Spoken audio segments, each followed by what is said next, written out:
Welcome to the Juan on Juan podcast with your host, Juan Ayala. Prepare to have your mind blown. The fuck is up? What's up, motherfucker?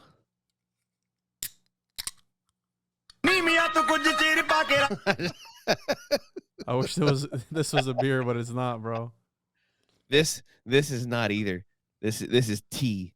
I never drink tea. But no, what the fuck's wrong? You on your period or what? I am. Tampon and all.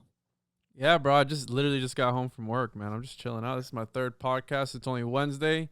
Got one every single day of the week this week. Yeah, I'm fucking living the life, dude. Call me Juan Rogan from now on. Juan Rogan. Bruh. So, welcome back to another episode of the Juan on Juan podcast. Still can't believe anybody fucking listens to this show, but apparently they do, bro. So I feel like this obligation.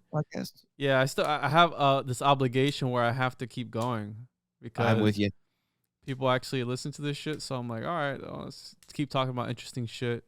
I'm with you. I haven't recorded one on mine in about 2.5 months, and I miss it. And that was kind of unplanned. And I thought you were dead, bro. Well, digitally, I basically was. I wasn't really anywhere digitally for about 2.5 months. And I thought you became like a born again Christian and had like this fucking epiphany and all this shit. Been there, done that. I do actually have a podcaster friend who has gone I was actually on her show about 6 months ago, and she's all like energy and vibes and all this shit. And then she's like, hey, I'm not going to air that shit because I believe in God now. And I was like, which God? and she's like, well, the God. I went, well, which God is the God? And we went on down the road, and she was like, that's born again Christian kind of thing. And I was like, ooh. Hey, man. And you know, okay. I'm not trying to make fun of anybody who, right? You have the right to believe in whatever you want to believe. You have the right to do whatever you want with your life except hurt others, right? As long as you don't hurt others, that's where I really draw the line. As long as you don't hurt yourself or others, right? Well, I have 3 criteria when somebody says they believe in a God, and the criteria. Are we gonna get started on this topic, but it's kind of heavy. No, fuck this shit. But I'm gonna tell you my criteria. My criteria is, and this is my criteria of whether or not I'm gonna continue a conversation with you. That's what the criteria is for. And the first criteria is do you believe, or do you think that the God that you believe in is the only and the true God? And if the answer to that is no, then the conversation ends. Or, excuse me, if the answer to that is yes, then the conversation ends right there. And secondly is, are you willing to provide evidence of your claim? Was it Hitchens' razor? If you can not provide evidence, then you can dispute it without evidence. Exactly. And then thirdly is, and so if the answer to the first 2 questions is no, or rather the first question is no, then, and you don't claim that your God is the one true God, then I'm going to ask, if your God allows you to believe in things that hurt other people, exactly what you just said.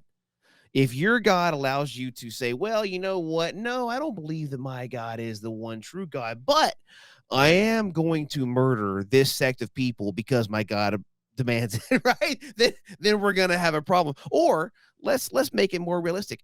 Or if your God allows you to discriminate against the beliefs of somebody else that believes in a different God, who also cannot provide evidence of the existence of that God. If your God allows you to do that, then we have a problem, as far as I'm concerned. But so, and for those that don't know, Jeffrey was an ex-evangelist. And I always like to talk religion conspiracies with. And I didn't mean to even mention God in this podcast. It always comes up, bro. Talk about it, right? God is in everything. It always comes up, right? The one. My personal thoughts on the subject is, because somebody recently just asked me on Instagram. They were like, "Wait, you don't believe in God?" I go, I do. I just don't feel he should be labeled as such how we do in society. Because have you ever read Hyperion by Dan Simmons? No. It's a science fiction novel. I think they refer to it as an epic. And I believe it's 4 books. I just started the first one because I like science fiction, and I'm writing out currently an episode on H.P. Lovecraft, which should be out by the time this is out. And I like the cosmicism, right? This indifference of that there is something ancient out there that doesn't give a fuck about you, right? This indifference that man is just a speck of shit in the cosmos, and there's these other greater beings that don't care about you, and they don't, how Geordie Rose says, they don't give a shit about you, how we don't care about ants. And mind you, George Rose says that we are summoning these things into our realm at the moment. And this is perhaps what they're doing at CERN and all these different areas where they are, dude, quantum physics and quantum science is magic. Okay? Yes. I don't care what the fuck anybody tells me. It's fucking magic. It's science and magic mixed together. It's science and spirituality mixed together. And they're trying to put you know how humans and man always androgenizes everything. They're trying to put like an answer to these things in this realm that we don't know about. Like quantum tunneling and quantum entanglement, dude, that shit is fascinating. But yes, it is. Before you say anything, I just want to finish my thought because I always do this shit. I think that... Well, wait a second. I'm just kidding. I think that it shouldn't be... Oh, I already said it. It shouldn't be labeled as such. So it shouldn't be... I don't want to say any names, but Jesus, El, Yahweh, Muhammad, Krishna, Vishnu, whoever it is that people believe, Quetzalcoatl, even Kukulkan, all these, all these guys. I don't think it should be labeled as such. I think there's an architect, and how Plato talks about the emanationism and the one in the center. I think there is the one in the center, and maybe it's not Yog Sothoth, how fucking H.P. Lovecraft talked about, but it's somebody. You know what I mean? So you believe in the clockmaker type? You see the new Matrix yet, bro? I have not. No. Come on, man. I know, right? So is it fair to say you believe in the clockmaker thing, where the architect just wound it up and just let it go and took a step back and said, whatever it runs, whatever happens. I've never heard that metaphor used before, but sure. I think that. Because come on, bro, we can't be. What's the name for? Hermes paradox? What the fuck is it called? You know what I'm talking about? Where there's alien life out there, but if there is, where is it? It's a paradox. I haven't heard of that terminology, but I've heard of the concept. Hold on. Because I do tend to lean towards the ancient astronaut theory, whether it be. And I use the term Fermi paradox, where alien civilizations might technically be capable of contacting Earth but are only listening instead of transmitting. I was close. Well, it's that's kind of similar to the zoo theory, right? That we're a cosmic zoo, and nice. And never heard of the zoo theory? It's like in the Book of Enoch, right? Somewhat, yeah. The zoo theory is that all life on this planet exists because we were intentionally put here, and whatever beings put us here, whether and not just humanity, but all life, and they've literally we're an experiment, we're a zoo. They've taken a step back and they've gone, let's see what the fuck happens, and That's one theory, right? That's among many. And we can talk. I can talk all fucking day about ancient astronaut theory, and I'm not entirely sure that ancient astronauts has anything to do with beings that exist in our plane of existence, but they could be interdimensional, and who knows, right? We all we know is there's a fuck ton we don't know. Right? That's all you can really say that we know. There's a movie called The Alien Paradox, and it says J.J. Abrams. What? Oh, J.J. Abrams, really? I tend to like old J.J. He's kind of a love or hate for most people. Either you love his shit or you hate his shit. Hold on. A behind-the-scenes look at dancer performance. Oh, Paradox Pollux on work on J.J. Star Trek. Oh, so I guess it's like a behind-the-scenes type of thing. Gotcha. So, yeah, dude. I mean, I can get behind that as far as it being, and this is what the ancients talked about, but my whole thing is, how did they know about that? Was it through the use of psychedelics, or was it through the use, and I mentioned to you the vile vortices around the world, where it's these 12 areas around the world where the veil is thinner, and strange occurrences happen there. There's UFO sightings, USO sightings, and the one that stands out to me the most, and have you seen the show Manifest? No. So it's a show where this plane is, I forgot where it's coming from, but it lands 5 years later. And they were missing for 5 years. And to them, no time skipped. And during these anomalous areas around the world, the Bermuda Triangle being the main one, there are time shift occurrences. Now, that's cool, right? There's Mohenjo-Daro, which is another one of them, where all these civilizations just got up and vanished. And that's interesting as fuck, right? Because we don't know what happened or how it happened. We're probably never going to know. But what's interesting to me is that the government acknowledges these areas and know that there's strange anomalies and phenomenon around these areas of the world.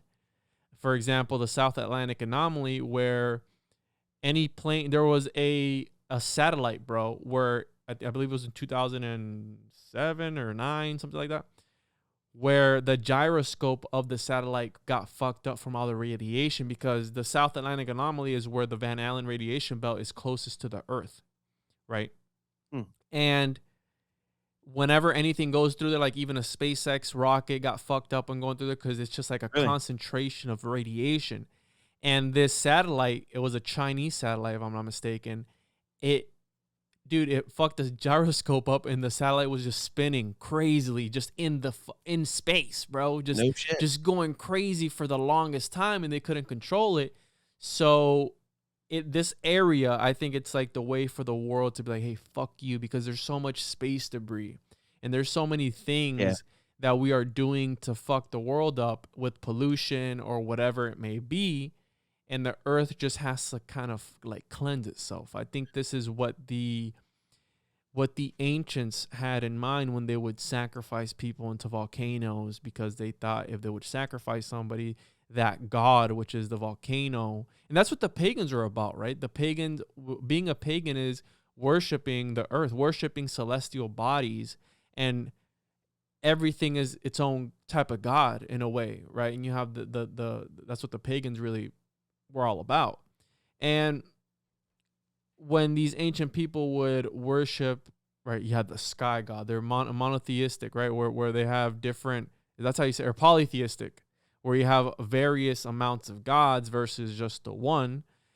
You had the god that was in charge of the soil. You had the god that was in charge of the water. You got the god that, but at the end of the day, it's all a narrative fallacy. It's a story that they need to tell in order to be able to comprehend life, because we need, like, why is it that we need answers to everything? And you know what pisses me off, bro?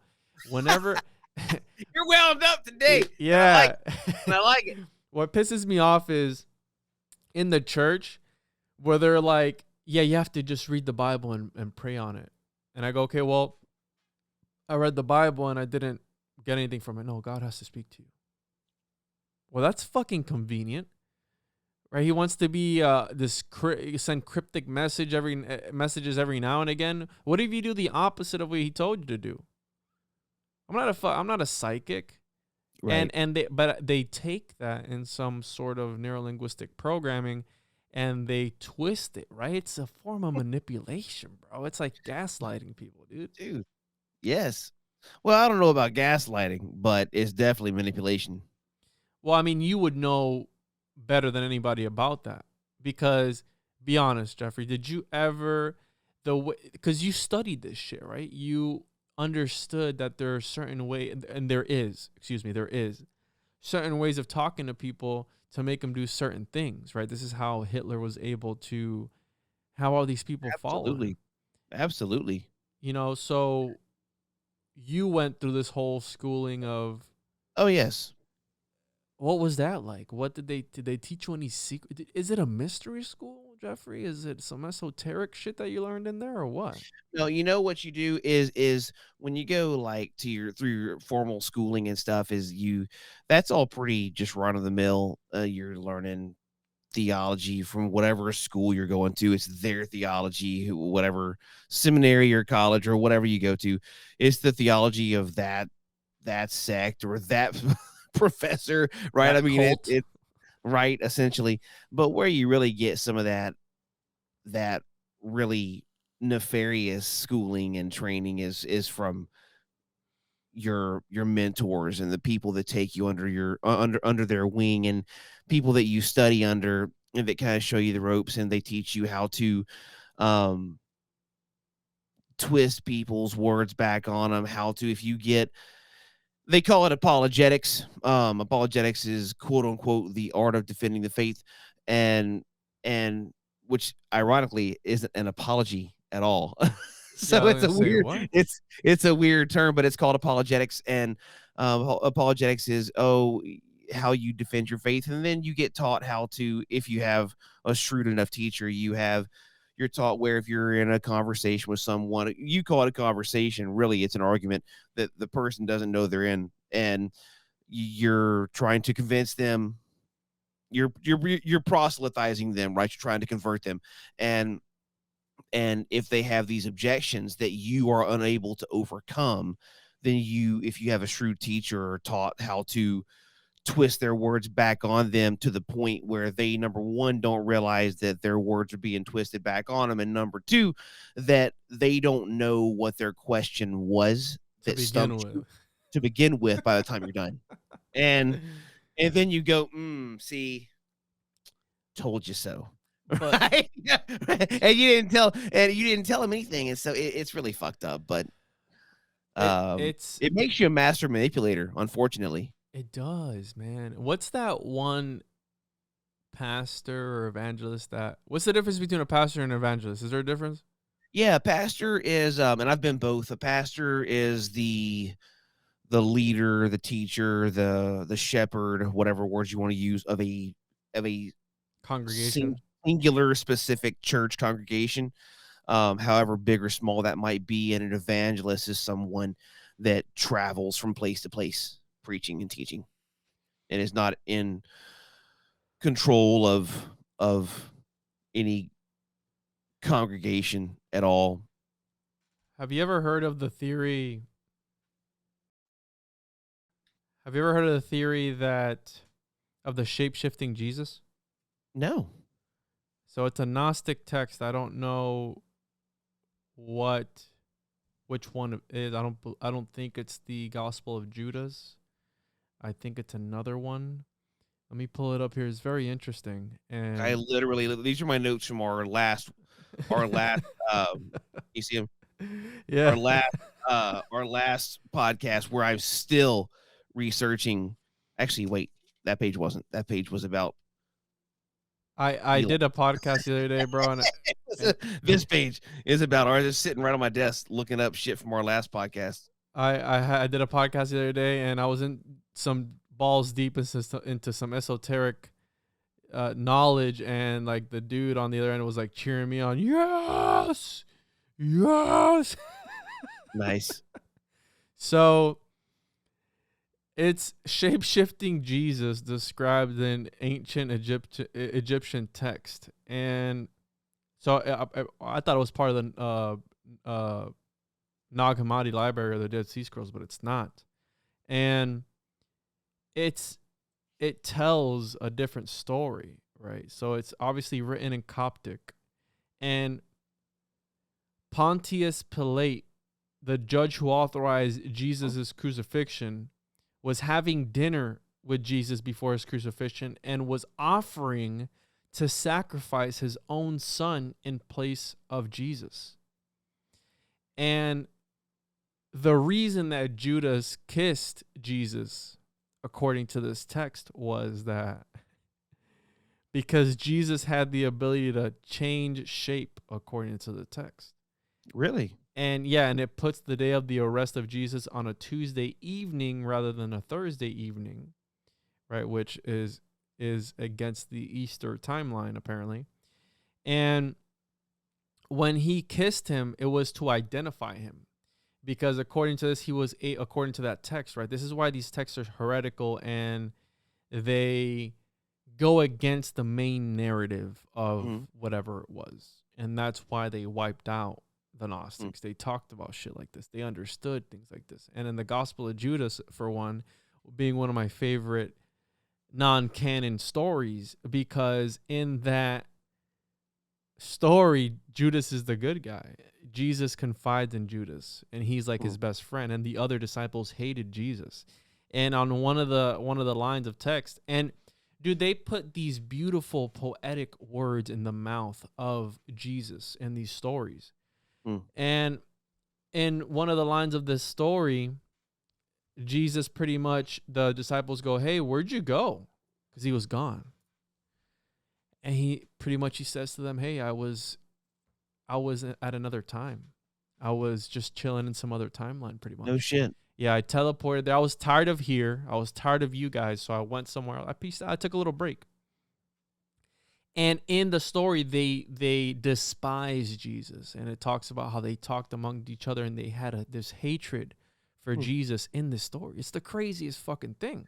And this is in the Gospel of Judas? Gospel of Judas. Look it up and read that story. It's fascinating. I'm aware of it. Never read it, though. Yeah, so one of my favorite texts, non-canon, obviously, and I believe it's the Gospel of, or either the Apocrypha of John or the Gospel of John, and it's Logian 17 or Logian 17, and Jesus said, "I will show you what no eye has seen and what no ear has heard and what no hand has touched and what has never occurred to the human mind." So they paint Jesus in these ancient Gnostic texts as this person who has this higher consciousness and is able to do certain things, almost like how we hear about Buddha and all these other people who were able to achieve, right? Like Vishnu and his different avatars, he was able to achieve different levels of consciousness, and that's why Christ is the title, right? Jesus is the name, Christ is the title. Right. And the Gnostics believed that when John the Baptist was baptizing Jesus in the river of Jordan, that the Christ or the Christos possessed Jesus. Hence why he was able to do the things that he was able to do as far as all these miracles that he was able to do, right? This supernatural phenomenon. And my favorite verse of all time, and it's the Gospel of Thomas, actually. It says, the disciples said to Jesus, tell us how the end will come. Jesus said, have you already laid bare the beginning, so that now you seek the end? For the end will be where the beginning is. That's fucking beautiful. That is so beautiful. Read that again. So he said, the disciples said they were sitting with Jesus, right, at the final supper, and they asked him, and they said, tell us how the end will come.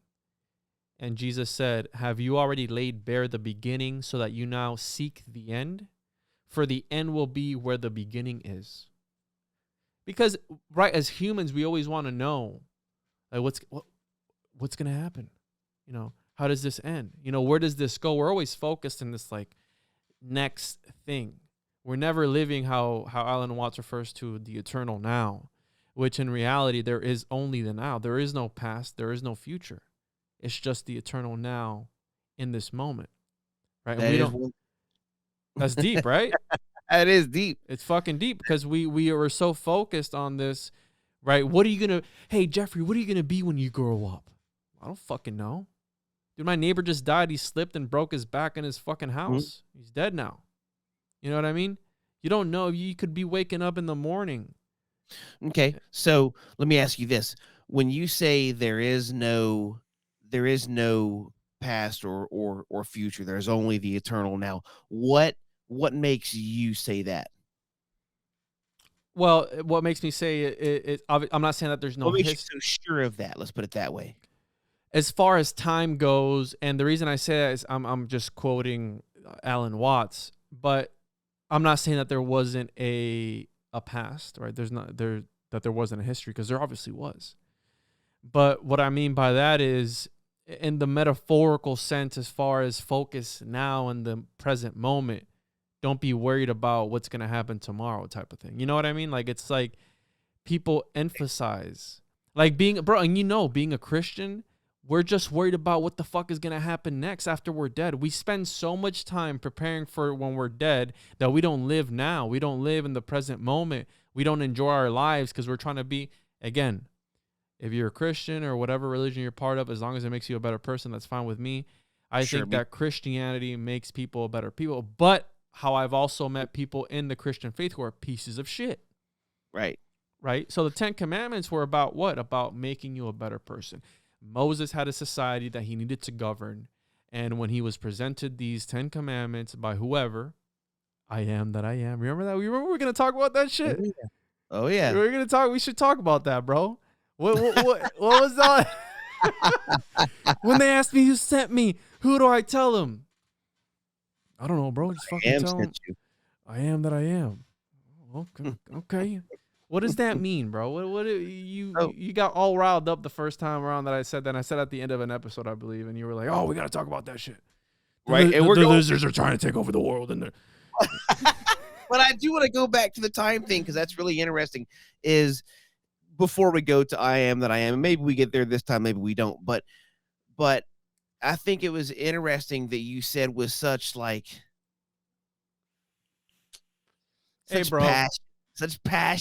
that dimethyltryptamine is the eternal. Hold on. I don't like them. I'm gonna be honest with you. I'm kind of retarded. That's my life in a sound clip. Okay, I'm kind of retarded. What the fuck? I'm a little retarded. I'm probably on the spectrum, so don't question me on some of the things I say, because a lot of things I say.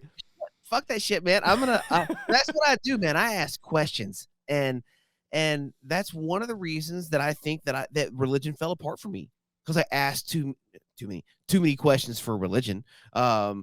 Because so it was very interesting that you said with such passion that we only have the eternal now. And I think that's very interesting. I think that time is very, very, very misunderstood. However, I will say, would you be willing to take that rhetoric that is, we only have the eternal now? Don't use these big words, Jeff. I don't know what you mean. Well, you've used some I don't know thus far already. So would you take that rhetoric, that dogma, and say, okay, all we have is the eternal now, and use that to go out and blow every dime you have on something that gives you pleasure right now, without any consideration of what money you have tomorrow?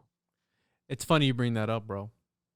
Because I'm going through that. I'm going through a situation that has to do with that in my life right now. Really? Yeah, I am. This not scripted, ladies and gentlemen. Not I did not scripted. know that. Yeah. So again, it's the universe speaking to me. So it's funny you mention that, because I've been having this conversations with my dad, and we had like a 2-hour-long conversation yesterday, not a podcast, and we were talking about that, because we're in a and again, dude, I can't complain where I'm at. I'm blessed, right? Blessed. What's up? And By I'm very by whatever powers that be, right? I'm very fortunate. I live a comfortable lifestyle. I do whatever I want. I have awesome people. I have an awesome family. I have another son on the way. Congrats, dude. Yeah, thanks, bro. I have another son on the way. I have a 4-year-old now next month, and I'm blessed, right? So we're at the point of our lives where we are trying to figure out what to do next. And that was one of the things that came up. Like, we're trying to pivot in our business to do something a little bit different. But at the same time, when I make a change with something, I either need to be in a better position that I'm at or be even, right? Or cut even. So if I'm going to pivot in my life, it needs to make sense to me. And I'm in a situation right now where we're trying to figure these things out. We're looking to, make other investments and move some things around in order to potentially be better for that future, unfortunately. But my dad brought some ideas up to me and was like, hey, why don't we do this and this and this? And I go, okay, but then what do we do after that? He's like, well, I don't know. We kind of sort of waited out. And I was like, well, if I'm going to do something, I'm down for whatever. I'm down to fuck. I'm down for whatever, bro. Right? My dad's my fucking business partner. I was like, well, I'm down, bro. We're a team. But don't come talking this nonsense to me about what you want to do and then not have a plan B. Because mind you, I make a living from this, so I can't just sell everything and get X amount of money and this and that, because the economy is crazy right now. Right. We have investments and people are willing to pay a lot of money for them. But I go, okay, if we get rid of these, what do we have after that we can produce some sort of passive income or something to be able to be the same way we are now or better? Yeah.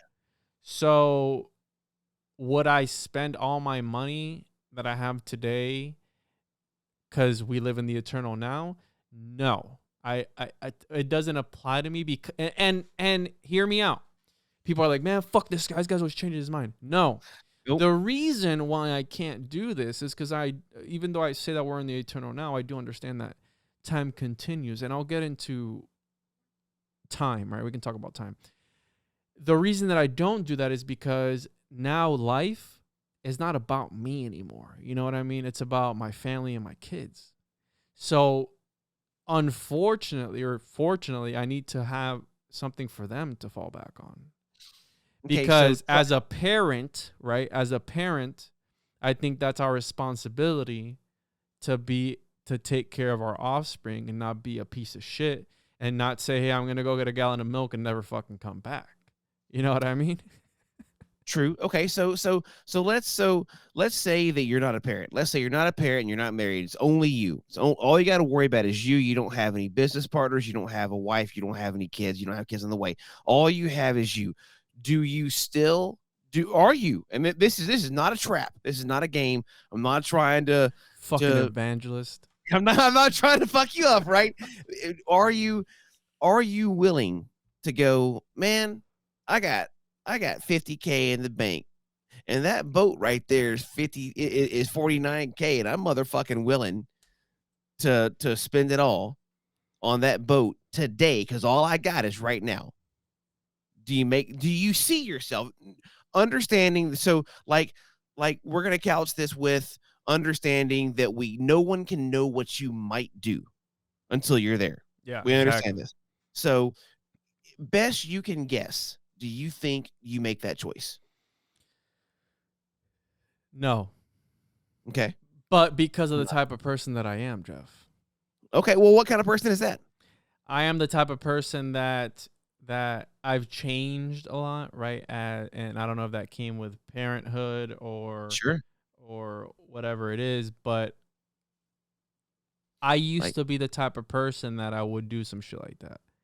And you have people who live off of false appearances, right? We have, and this is a product of society where people live these facades, right? They stand behind these empty symbols, if you will, right? Simulacra. And they hide behind these things and portray things that they want to be. And we see this shit all over social media. For example, the case of Gabby Petito was one like that. In her videos, she looked great on social media. She looked super happy with that other piece of shit, her boyfriend that killed her, allegedly. And the truth of the matter of the fact was that she was being probably abused. But you don't know what happens behind closed doors. Sure. And throughout the years, I've splurged here and there because, again, I'm fortunate enough to be able to do whatever I want, get whatever I want at whatever time. But since having my child, things have changed for me. So whenever I do see, right, I went to the Harley. I did buy a Harley. Should I have? Probably not. I'm a dad, bro. I need to be just doing father-son shit, right? And spend time with your spouse and do all that shit. I bought it either way. Why? Because I could. You know what I mean? I wanted it at that time, but I've changed all throughout. I'm less impulsive. I used to be very impulsive, Jeffrey. Really? Yes. Don't you see all the shit behind me, bro? A fucking a cinema quality fucking gray mask right there with full sleeves and shit, bro. I got a fucking telescope. I got a cutout of Nicolas Cage behind me. I know. I buy dumbass shit all the time, bro. You know? So That's just being a big kid, man. so Every man's a big kid. But yeah, exactly. But the reason I would do this because I hyperfixate on hobbies, and I've toned it down a bit. And the reason for that being is because I've never been good at one thing. And fun fact, Jeffrey, that's another reason why I started this podcast. I started this podcast. You want to know why, Jeffrey?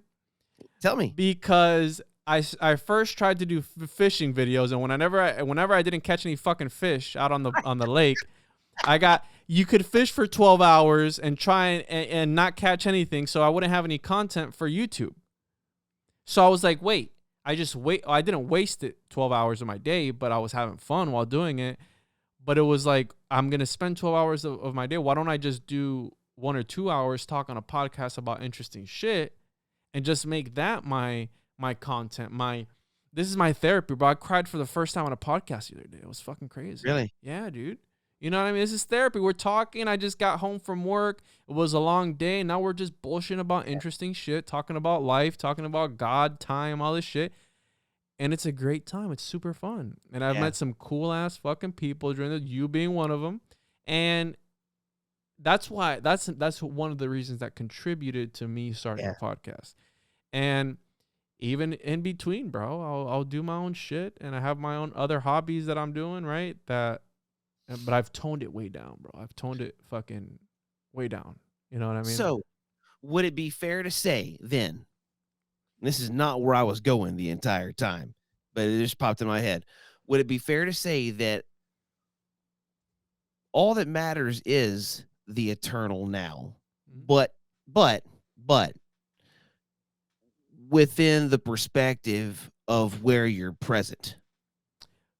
So you said what I wanted to talk about just now. It sounds like we're scripting this shit, but we're not. So what I wanted to say about time was it's all how you said, right? Time is a very interesting thing. In the Bible, they say that 1 year of God could be 100,000 Earth years or 100,000 people years. You're talking about the creation myth, right, creation. Yeah. It's all about how you perceive everything.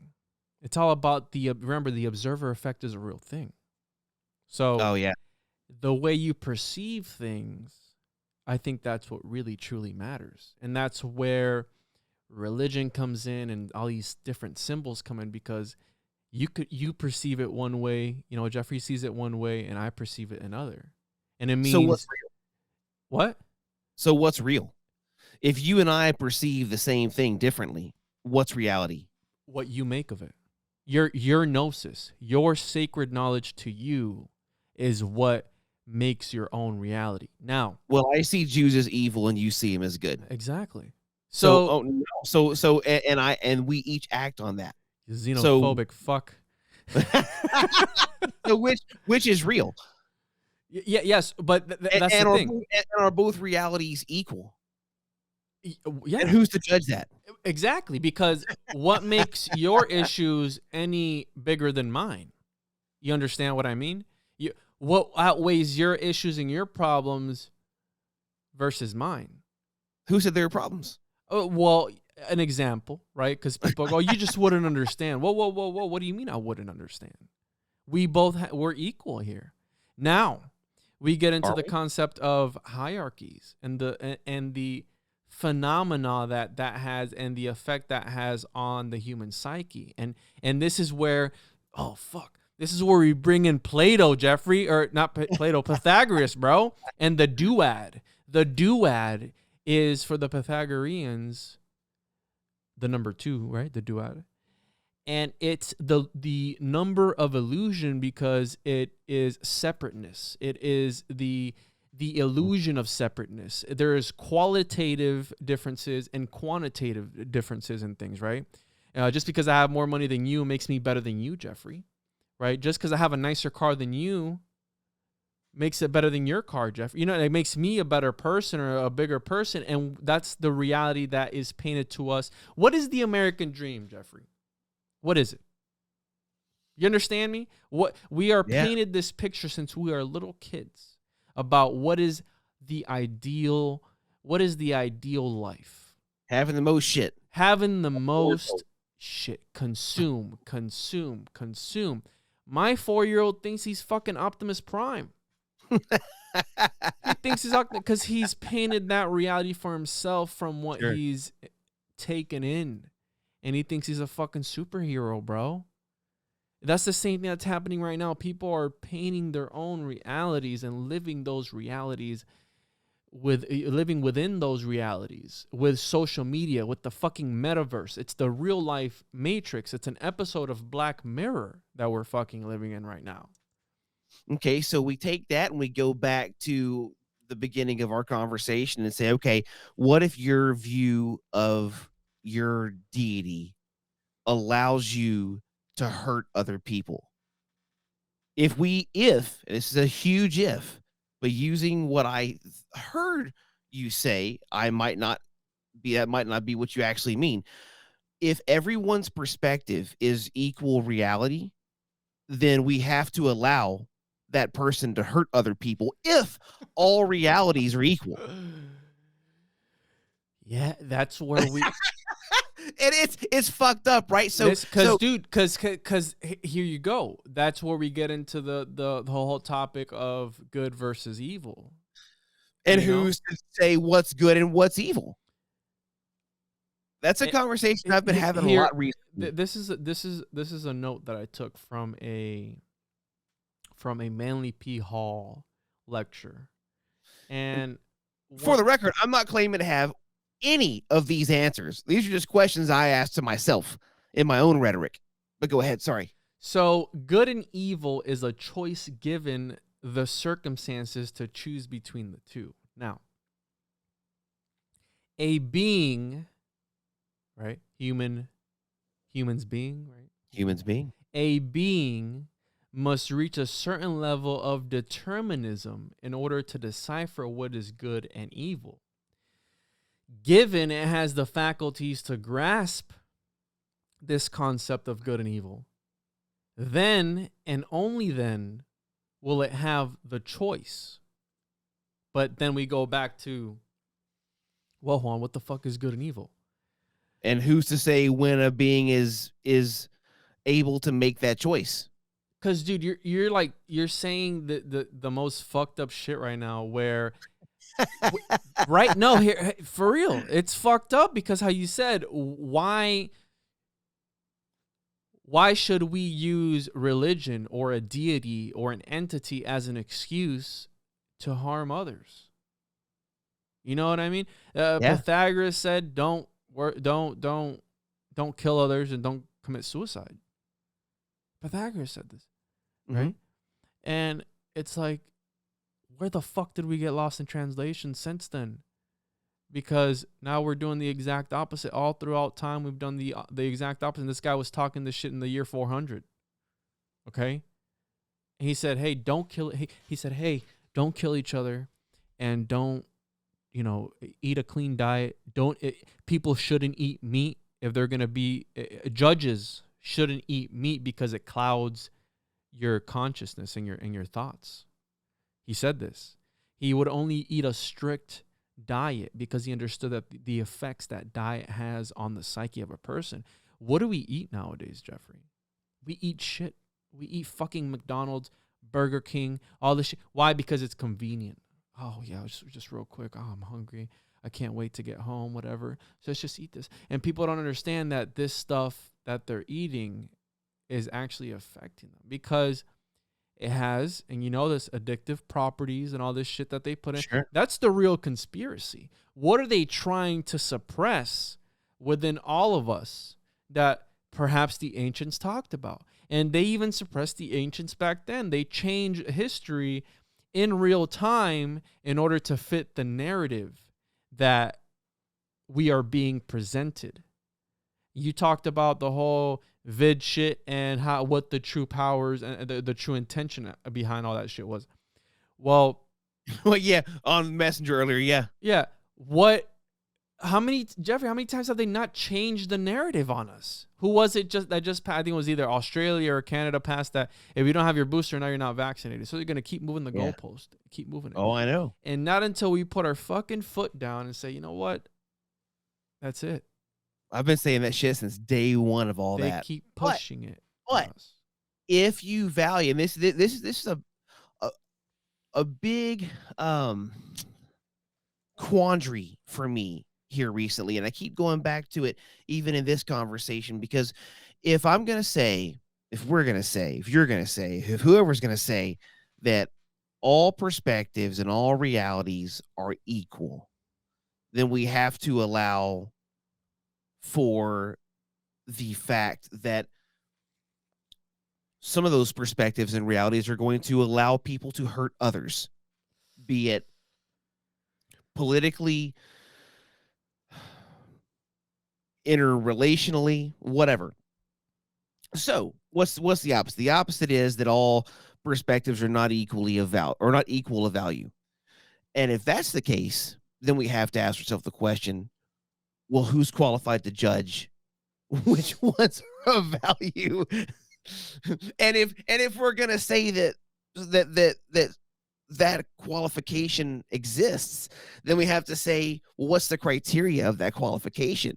And if we're going to say that, then we're going to say, well, who bestows that qualification? And it goes on and on and on and on and on and into infinity. And yeah, you can apply the same dilemma to human life. Is all human life equally of value? Is it? Is that a rhetorical question? Not really. I believe it is, yes. Really? Except the rapists and the child molesters. Oh, well, you can't be except. If the answer is yes, there cannot be an except. Make me sweat, Jeffrey. What about the guy that breaks into your house and kills your wife and kid? Is that life of equal value to your wife and kids? I would eat the person. Right? So would I. And so it's so sticky and murky. And I've been wrestling with these things in my own life, looking at the weird fucking world we live in. Is getting fucking weirder. And it's a sci-fi movie. Yeah, well, hell, I went from the only firearm I owned was a shotgun I'd had since I was a kid, and now I'm armed to the motherfucking teeth, and I carry a gun everywhere I go. Me too. And I said, for most of my adult life, I said I'll never live in a world where I feel like I have to carry a gun. Well, how do you think I feel, Jeff? Where I'm gonna have kids in this world? Yeah, and you go. But this is the dilemmas that I'm dealing with in my own life, and going, well, okay. And I've said that all life is equally of value for a long time, but I'm also now realizing I'm willing to take life that given a certain scenario. That is a very controversial topic, right? Because I've come to I've had my concealed weapons permit since 2014, I want to say 2016. Oh, yeah? Yeah. So it's been some years, and I've carried every single day since. Okay. Hmm. The reason I got my concealed weapons permit, at the time I had a business that ran with a lot of cash. Sure. Mind you, it's my cash, so if somebody tries to steal it, I'm probably not going to give it up. So it's not like if you go to a store and you're working at a store and somebody jacks you, you just give it. It's not yours. Right. This shit is mine, and I need it to be able to live. And if somebody was to infringe upon that, I would blast them away. And that is I remember having that conversation with my dad when I first got my concealed weapons permit. Is like, are you ready to actually, because I think about that wherever I go, because when you're a concealed weapons permit carrier, you or holder, you have to think a certain way. You can't road rage. You can't pick fights, because what happens? I can't fight, bro. What if I'm getting my fucking ass kicked? I'm going to come out guns blasting, dog. I mean, if you start kicking my ass, I'm going to blast you, bro. You ain't bulletproof. You could be 6'4", you ain't bulletproof. You know what I mean? And it becomes a question of because hell, I have been in physical altercations in the last couple of years when I have had a gun with yourself. on me. It doesn't count. Masturbation doesn't count, bro. Damn it! I thought it did. Bruh. But you go, well, and that's the question you got to ask in every fight you get into is, how far is the person I'm fighting willing to take it? Because it might make me take things to a level that I don't want to have to take it. Yeah. But you don't get to make that choice, right? Sometimes they make that choice, and your options are kill or be killed. Are we hypocrites, Jeff? Well, that's the question, right? That's the question. That's why I asked you, and I don't have the answer. I think that it sounds lofty and it sounds valuable to say all human life is equal and all sounds good on rhetoric, paper, right? Yeah, But and fuck the pedophiles.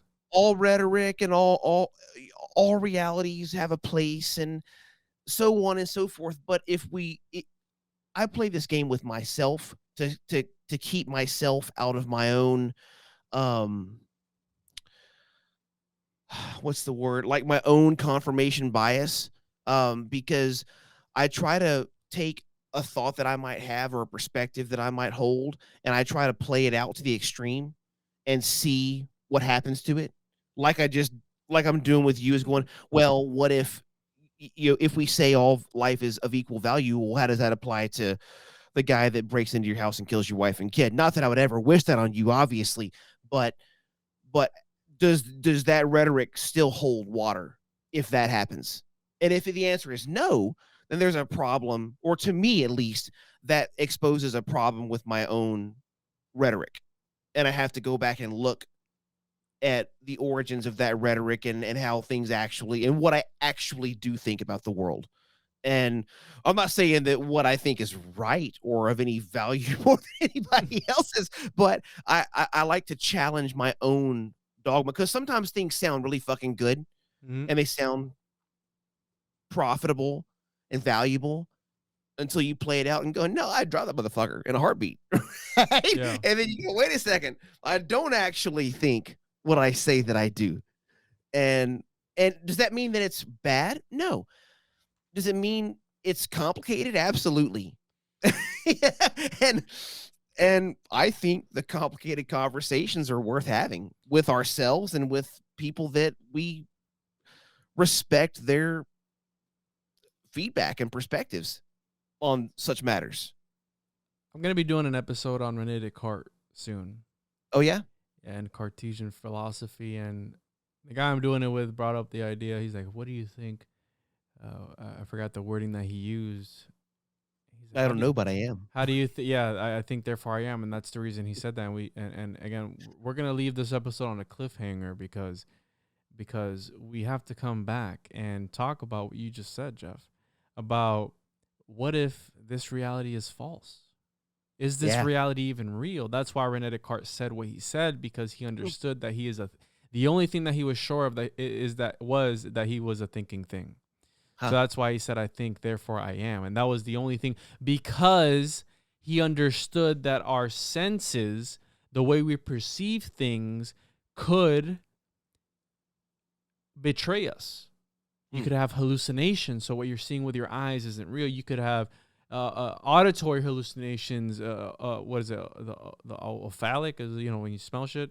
A hallucination, or you can smell shit that's not there, or whatever it is. So you can't trust your senses. And I forgot who said this, but I think it might have been Pythagoras, where he said that man has 7 senses, 2 of which we don't know about. And they are able to place us in this material realm, if you will. And we have to use these. Now, what the 2 missing ones are, I don't know. Interesting. That's why he said that they're missing, obviously. But yeah, that just the idea and the thought of, is this even real? Are we some brain in a vat jar? But back to the topic of Rene Descartes. He asked me, he goes, oh, we can talk about how perhaps Rene Descartes would, I think he said, like, feel about something, or let me look up, I have to look at the message. Anyways, it was like, what is, like what you're talking about, what is right and what is wrong? And that is such a fucking hard thing to talk about. Yeah. Because there is no right answer. There is, How do you know? You have to be able to define universally what right and wrong conversation. and that's the hard part is going, okay, well, what's right or wrong? Well, I can say what feels right to me, but does that, but Hitler thought that it was right to eradicate the Jews. He thought that was doing a service to humanity. It sounded good on paper, Jeff. Why is my rightness better than Hitler's rightness? And damn, who's, is it not? Right. But you see, that's why I always say to think that it is. That's why I always say what I say, Jeff. Right? I cover myself in that aspect because I always say, as long as you don't hurt yourself or hurt others, it's okay in my book. I always say that for that exact fucking reason, Jeffrey. Fuck you, bro. Because you know what I mean? but it's hurt according to your definition of hurt. Hitler thought he was helping. He didn't think he was hurting. Yeah. And that makes shit really fucking sticky. And people are going to listen to this and go, "Oh, it's not that complicated." Isn't it? Maybe it is. And because there's so many questions, and one question begets another one, right? Well, okay, well, is there right and wrong? Yes, there is. Okay, well, who says what right and wrong is? Well, God. Okay, who's God? Well, I got right. You go on and on and on and on and on, and it never ends that I can see, which takes us back to the question of duality, or the duad, like you said. And you go, well, okay, well, what if that's what is right is the wrong question? That was ironic. I didn't mean that on purpose. What if right is the wrong question? Yeah. What if right is not a question at all? Yeah. What if, because right has no concept, no scope without the idea of wrong. Well, that's the thing, right? Because exactly what you just said, that there wouldn't be a good without the evil. And there's always, it always seems that it's born out of a good, right? Because this idea that there is this duality, how you just said, where does that even come from? And then one thing sprouts the next. So it's like, what came first, either the chicken or the egg type of thing. Mm-hmm. And this is this is why I like philosophy. At the same time, I don't, because me too. It makes you really think about things. And it's like, wait, what the fuck did you say? I think on this episode, I think we lost people when I talked about the Shapeshifting Jesus. Shit, I don't think so. Philosophy is great because it makes you ask if you allow it to, it makes you ask hard questions and consider the hard answers. Mm-hmm. But you have to understand that you're not going to come, that the pursuit is not a destination. The pursuit is, the goal is the journey. And you hope to ask better questions, realizing you're probably not going to arrive at a good answer. You just hope to ask better questions. Well, even if it's an answer that you don't like, right? Yeah. And I'm not saying that you won't ever arrive at an answer here or there, but I think that that asking the questions helps you consider different perspectives and be more reasonable in doing so. It helps get you out of your own, if you allow it to, get you out of your own dogma and your own internal monologue, which I think is very dangerous. And I think most people live accidentally assuming, and I think it's completely by accident.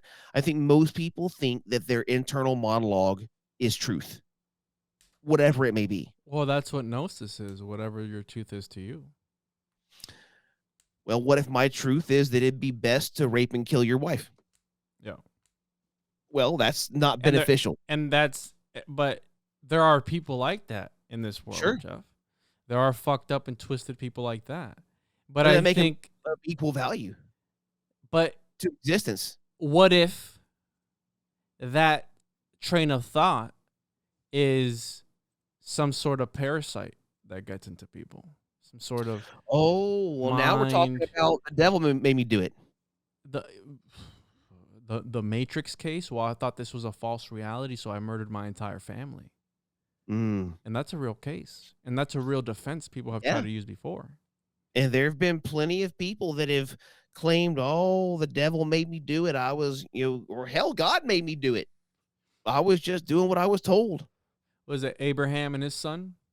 Oh yeah, fixing to kill his son. Yeah, he was literally going to kill his son because of what God had told him. He goes, prove your worth to me. Prove that you truly believe. And can you imagine being his son in that time? Like, damn, Dad's gonna fuck me up when we get up to this. Can you imagine not fighting back? I can't. I'd fuck that motherfucker up, dude. That's fucked up, bro. And yeah, you get into, like you said, you get into these murky waters of, well, if everything and anything is to be held at a equal value to anything else, right? To the opposite or whatever. Yeah, that's where it's like, fuck, bro. But that's where you really ask the real questions, to deal with the real fucking shit, in my opinion.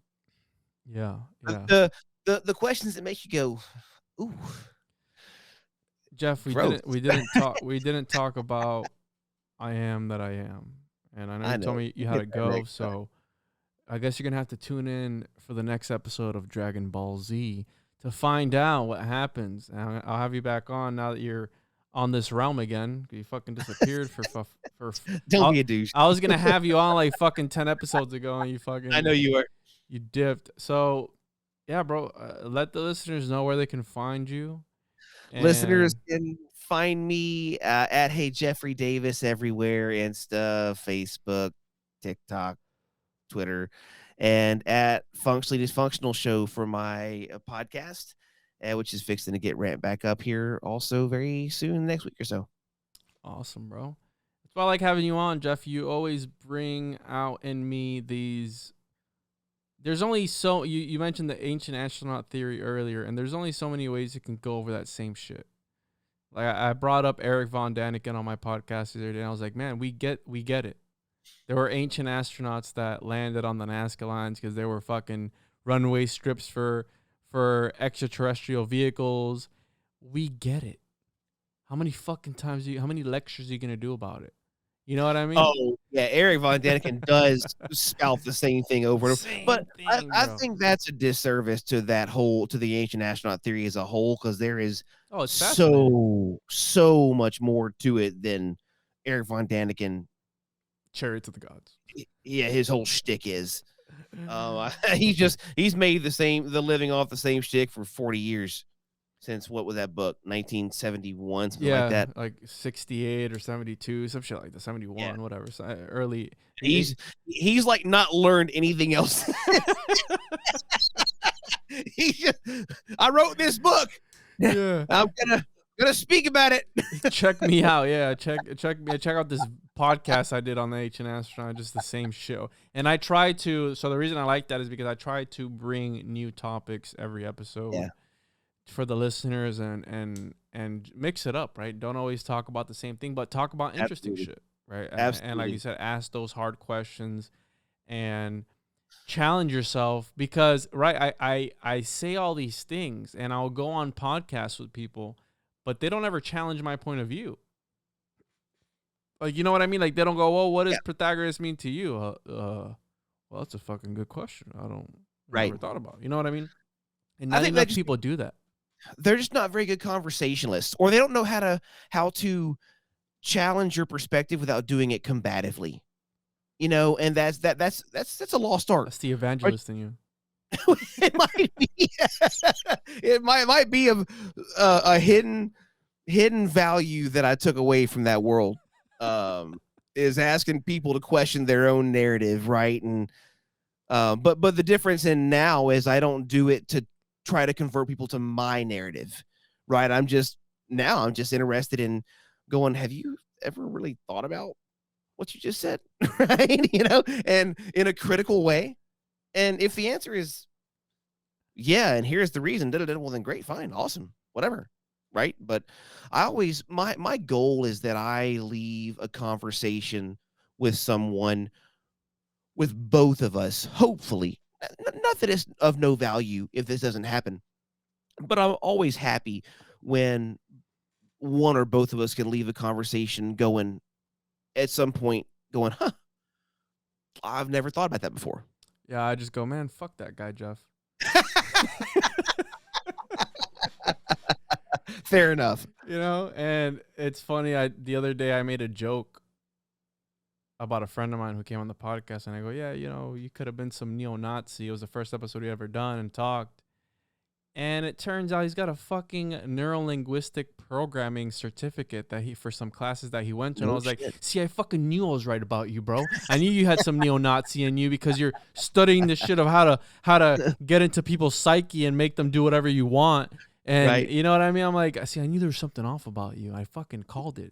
And there it was. And he's like, oh, yeah, we'll have to do another episode to talk about my certificate. I was like, what? He said it was called an NLP class. And I was like, or course. And I was like, what? He's like, look it up. And I looked it up. I was like, I knew I was fucking right about you, bro. You are a Nazi, aren't you? He's like, ha, ha, ha. I'm like, all right, you fuck. That's funny. And interesting. Yeah, dude. So I had a great time, Jeff. We'll have you back on again. And yeah, we'll have to shoot the shit again. And next time we're going to talk about, for sure, I Am That. I think we've done like 3 or 4 episodes already. And we're like, all right, let's talk about I Am That I Am. And we never do. Right? Just continual teasers. That's right.